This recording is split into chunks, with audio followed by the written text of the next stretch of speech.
Shalom, selamat pagi anak-anakku. Selamat berjumpa kembali dalam pembelajaran kita pada hari ini. Tanpa terasa ya, 1 tahun telah kita lewati. Meskipun pada semester 2 ini kita hidup di tengah pandemi, namun puji Tuhan, Tuhan masih menyertai dan menuntun kita hingga kita boleh berada pada hari ini.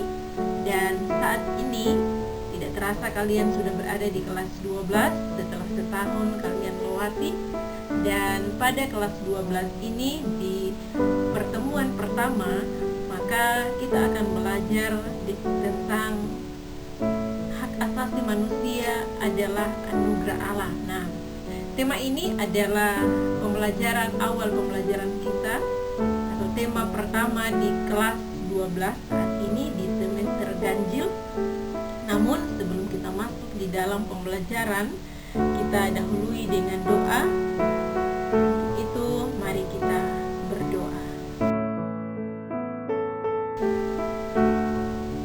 Bapa di dalam nama Tuhan Yesus, pada saat ini kami sungguh bersyukur kepada-Mu ya Tuhan, oleh karena seizin dan perkenan Tuhan, saat ini kami boleh bersama-sama melakukan proses belajar mengajar, meskipun hanya melalui kelas maya, karena kami tahu Tuhan, keadaan kami pada saat ini, kami tengah berada di tengah pandemi virus corona, namun itu tidak mengurangi semangat kami untuk datang belajar.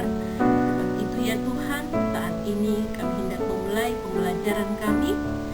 Namun sebelum kami memulainya, kami mohon Tuhan, Engkau pimpin dan sertai kami di sepanjang pembelajaran kami. Teristimewa Tuhan, Engkau kuasai kami semua dengan kuasa Roh Kudus. Berikan kami roh hikmat, agar dengan roh hikmat itu kami dapat mengerti dan memahami setiap pembelajaran yang hendak kami pelajari.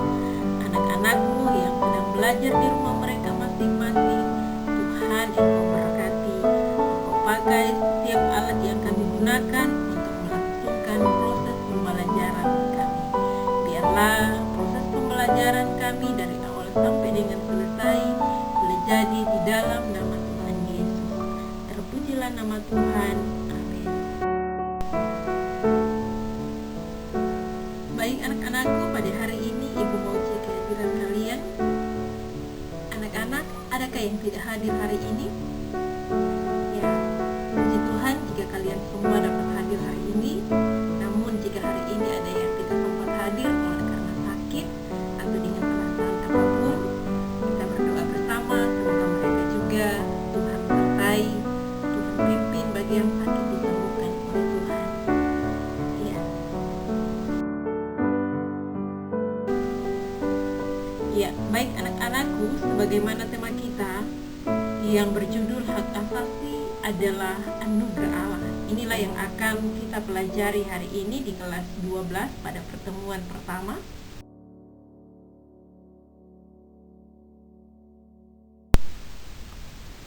Nah, anak-anakku, sebelum kita lanjut pada pembelajaran kita pada hari ini, mari saya mengajak kepada kita semua sebagai anak-anakku, kita melihat apa yang menjadi tujuan pembelajaran kita pada hari ini. Nah, adapun tujuan daripada materi ini diharapkan melalui pembelajaran aktif dan interaktif dengan metode pendekatan saintifik. Nah, pada tujuan pembelajaran hari ini, peserta didik diharapkan dapat mengerti dan memahami pengertian HAM secara umum dan pengertian HAM dalam pemahaman iman Kristen. Nah, dan peserta didik dapat mengemukakan pendapat tentang sikap dan perilaku dalam menghargai HAM dari sudut pandang iman Kristen, serta dapat menyajikan perilaku sikap hidup menghormati sesama manusia yang mencerminkan rasa syukur kepada Allah atas karunia Allah di dalam perbedaan. Nah, adik-adik, anak-anakku, itulah yang menjadi tujuan pembelajaran kita yang harus kalian capai pada materi hari ini.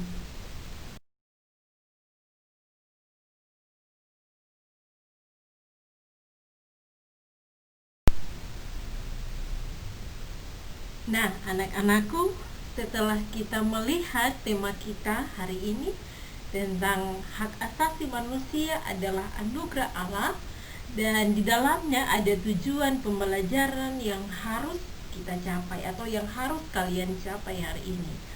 Oleh sebab itu ada dua pertanyaan. Kalau menurut kalian, apa itu HAM? Ya, coba kalian berpikir, buka akal dan pikiran kalian, apa itu HAM? Lalu hal-hal apa saja yang terkait dengan HAM itu sendiri? Ya, coba.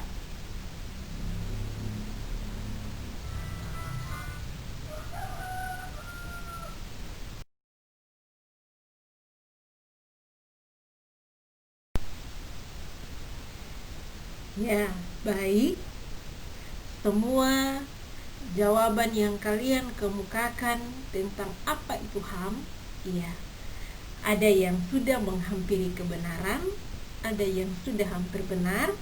Ya, puji Tuhan, terima kasih untuk pendapat yang kalian sudah kemukakan tentang apa itu HAM dan hal-hal apa saja yang terkait dengan HAM itu sendiri. Nah, anak-anakku, sekarang mari kita melihat tentang pengertian HAM. Kalau kita melihat di dalam buku Kamus Besar Bahasa Indonesia, HAM adalah hak yang dilindungi secara internasional seperti hak untuk hidup, hak kemerdekaan, hak untuk memiliki, serta hak untuk mengeluarkan pendapat. Nah, ini menurut pengertian HAM menurut Kamus Besar Bahasa Indonesia.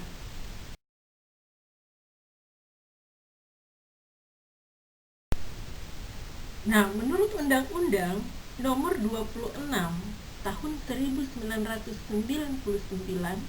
dan Undang-Undang Nomor 21 Tahun 2001, maka pengertian HAM adalah seperangkat hak yang melekat pada hakikat dan keberadaan manusia sebagai makhluk ciptaan Tuhan yang merupakan anugerahnya, yang wajib dihormati, dijunjung tinggi oleh negara, hukum, pemerintah, dan setiap orang demi kehormatan serta perlindungan harkat dan martabat manusia.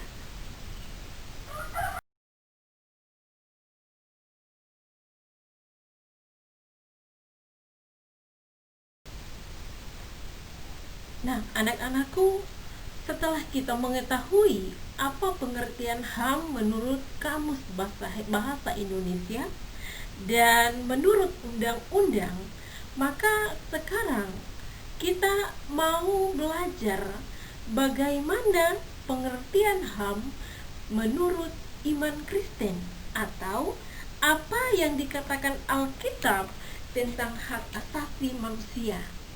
Nah, kalau kita melihat kitab Kejadian pasal 1 ayat 2 sampai 29 dan kitab Yeremia pasal 1 ayatnya yang kelima, ini mau menceritakan bagaimana Allah menjadikan manusia dan memberikan hak istimewa kepada manusia, yaitu hak untuk hidup. Nah, kehidupan yang dimiliki oleh manusia itu adalah pemberian Allah atau anugerah Allah yang sangat istimewa bagi manusia.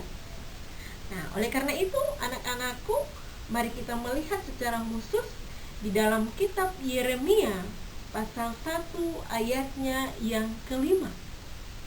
Yeremia pasal 1 ayatnya yang kelima berkata, "Sebelum aku membentuk engkau dalam rahim ibumu, aku telah mengenal engkau, dan sebelum engkau keluar dari kandungan, aku telah menguduskan engkau menjadi nabi bagi bangsa-bangsa." Nah, kitab Yeremia pasal 1 ayatnya yang kelima sangat jelas bahwa kehidupan manusia itu diberikan oleh Allah, dianugerahkan oleh Allah. Sebab itu, kehidupan manusia merupakan hak istimewa yang diberikan Allah kepada manusia.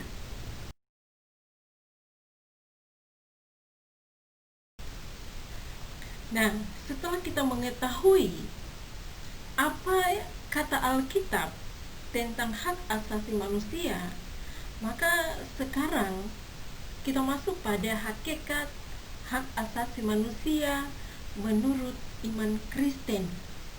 Nah, ada 3 hakikat HAM menurut iman Kristen.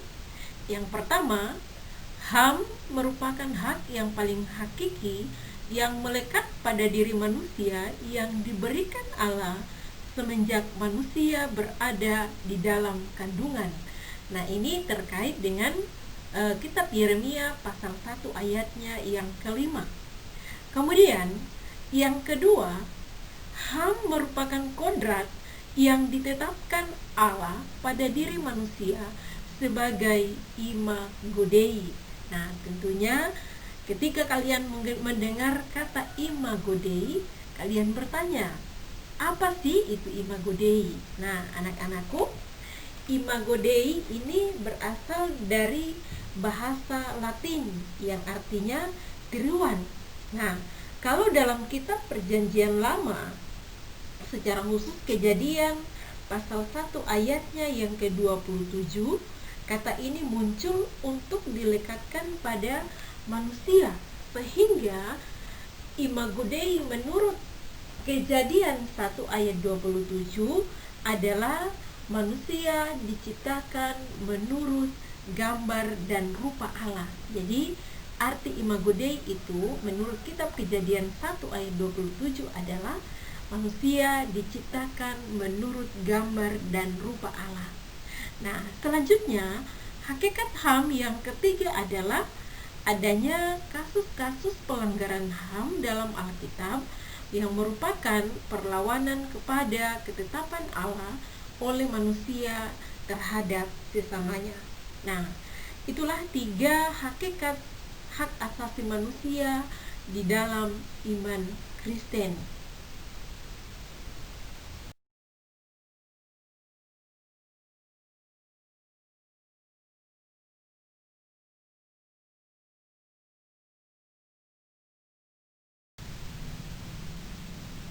Nah, selain hak kehidupan yang diberikan kepada manusia, ternyata manusia juga memiliki hak untuk berwarga negara.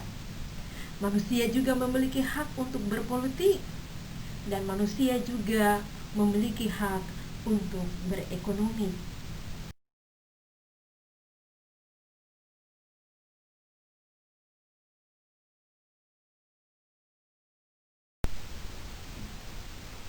Selanjutnya, sifat-sifat HAM. Ada 2 sifat HAM yang amat penting di sini. Yang pertama adalah fundamental.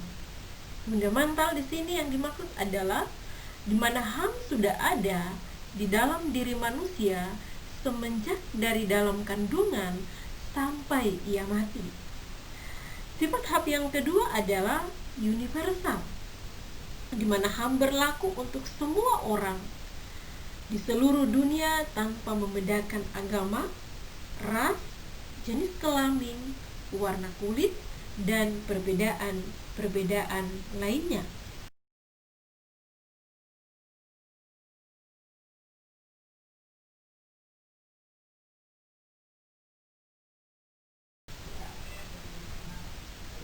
Iya, berdasarkan akibat yang ditimbulkan dari sebuah pelanggaran, maka kita dapat melihat jenis-jenis pelanggaran HAM yang dapat dikategorikan adalah sebagai berikut.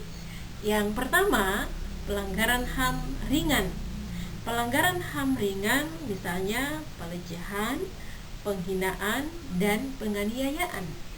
Sedangkan pelanggaran HAM berat misalnya perbudakan, pembunuhan, dan masih banyak kasus-kasus pelanggaran HAM lainnya. Nah, dalam kehidupan masyarakat, biasanya pelanggaran HAM yang berat biasanya diawali dengan pelanggaran HAM yang ringan, atau dengan kata lain, pelanggaran HAM yang ringan dapat mengakibatkan pelanggaran HAM yang berat.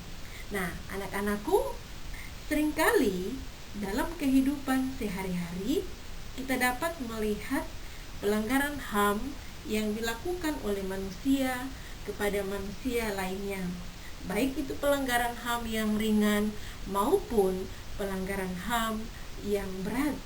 Misalnya kasus KDRT, kasus pembunuhan, dan bahkan kasus pemerkosaan.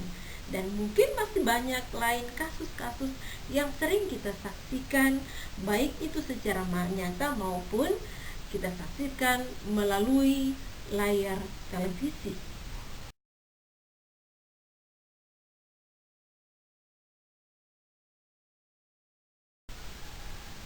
Nah, anak-anakku, setelah kita sudah belajar tentang pengertian HAM menurut Kamus Besar Bahasa Indonesia, kemudian menurut undang-undang, kemudian menurut Alkitab, kemudian kita sudah belajar tentang hakikat HAM dalam iman Kristen, sifat-sifat HAM, bahkan jenis-jenis pelanggaran HAM. Nah, sekarang Ibu memberikan kesempatan kepada kalian untuk mengerjakan tugas. Tugasnya adalah membuat komitmen bagaimana mengasihi orang lain sebagai tanda rasa bersyukur kepada Allah atas hak istimewa yang telah diberikan oleh Tuhan. Dan tugas ini akan dikumpulkan lewat grup WA.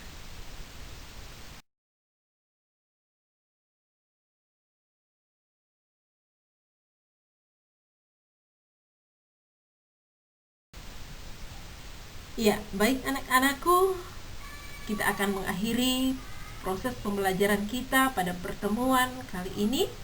Namun kita akhiri dengan doa. Untuk itu mari kita berdoa. Tuhan Yesus, Gembala kami yang baik, Gembala kami yang sangat mengasihi kami, kami bersyukur kepadamu oleh karena pimpinan dan penyertaan-Mu, sehingga proses pembelajaran yang kami buat pada pertemuan kali ini boleh berlangsung dengan baik. Sebab itu Tuhan, apa yang sudah kami pelajari hari ini, mari Engkau materaikan di dalam hati dan pikiran kami. Kami tutup pembelajaran kami hari ini di dalam nama Tuhan Yesus yang adalah Tuhan dan Juru Selamat kami yang hidup. Terpujilah nama Tuhan. Amin.